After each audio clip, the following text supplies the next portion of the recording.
यही तो शासन की मंशा है।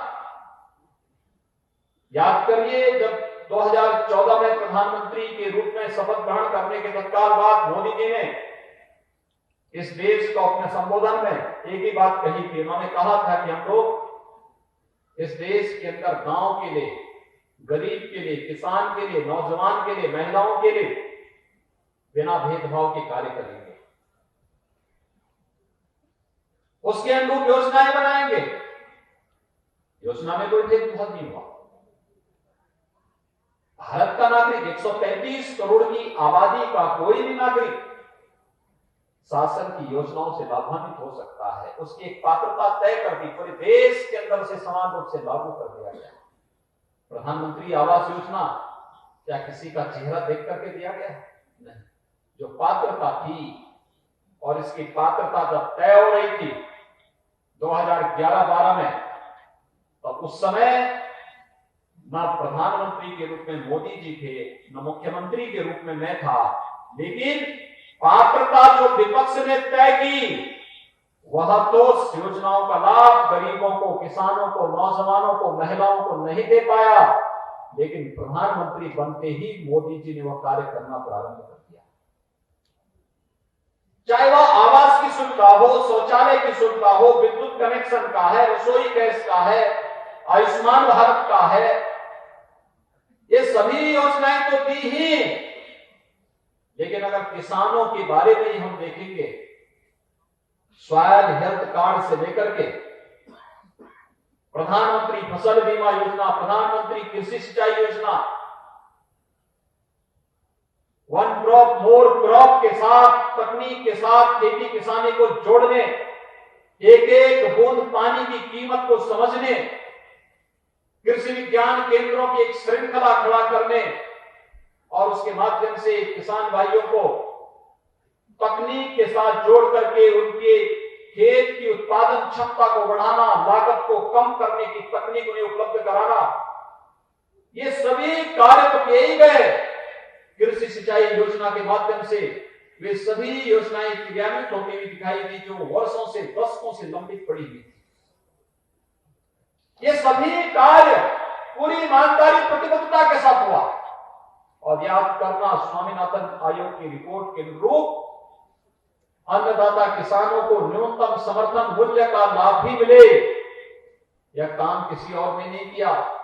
कांग्रेस ने इसको दबा दिया था रिपोर्ट को, लेकिन प्रधानमंत्री बनते ही मोदी जी ने 2017-18 में एमएसपी हर एक किसान को देने की गारंटी दी और वह भी लागू कर दिया।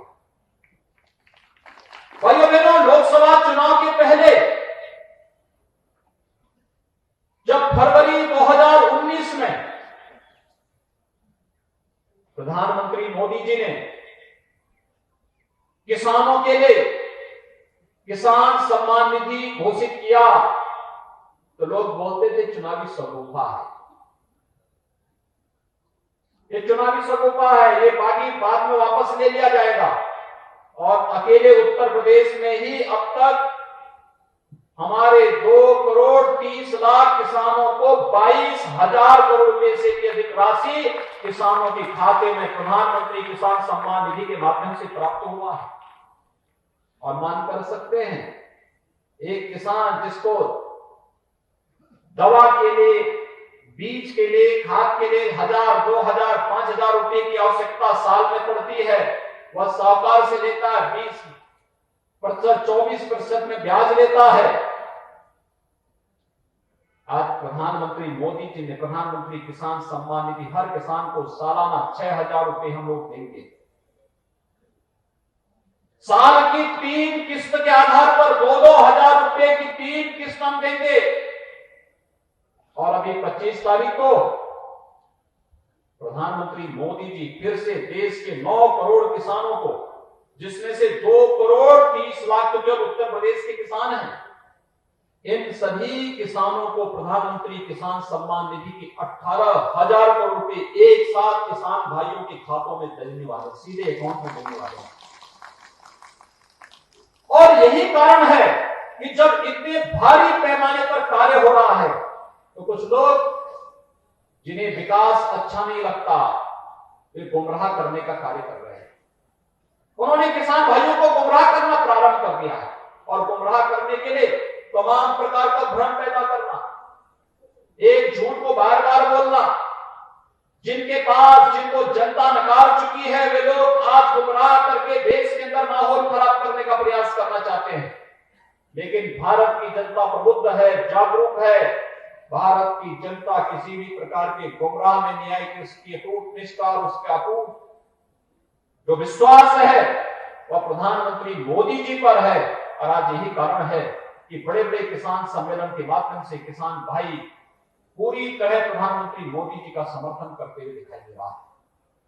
भाइयों बहनों, यह गुमराह करके कहना कि कृषि कानून लागू होने के बाद एमएसपी समाप्त हो जाएगा, ये पूरी तरह भ्रामक है। प्रधानमंत्री जी ने बार बार कहा है कि एमएसपी समाप्त नहीं होगा, लेकिन उस सब के बावजूद गुमराह करने का प्रयास हो रहा है। मंडी समितियों को समाप्त करने की तमाम भ्रामक सूचनाएं दी जा रही हैं। कोई भी मंडी समाप्त नहीं होने जा रही है, बल्कि मंडियां भी अपना काम करेंगी और मंडी के बाहर भी अगर किसान भाई को अपने द्वारा उत्पादित अन्न की कीमत मंडी से ज्यादा दाम मार्केट के बाहर, मंडी से बाहर मिलता है, देश के किसी कोने में मिलता है, तो हमारा अन्नदाता किसान अपनी उपज को वहां ले जाकर के बेच सकता, उस पर कोई टैक्स नहीं लगेगा। यह अधिकार भी प्रधानमंत्री मोदी जी ने आपको दिया है। भ्रामक प्रचार करने का प्रयास किया जा रहा है कि किसान की खेती पे कब्जा हो जाएगा। कोई कब्जा नहीं करेगा, अन्नदाता किसान के खेत पर कोई कब्जा नहीं कर सकता। ये तो म्यूचुअल अंडरस्टैंडिंग है।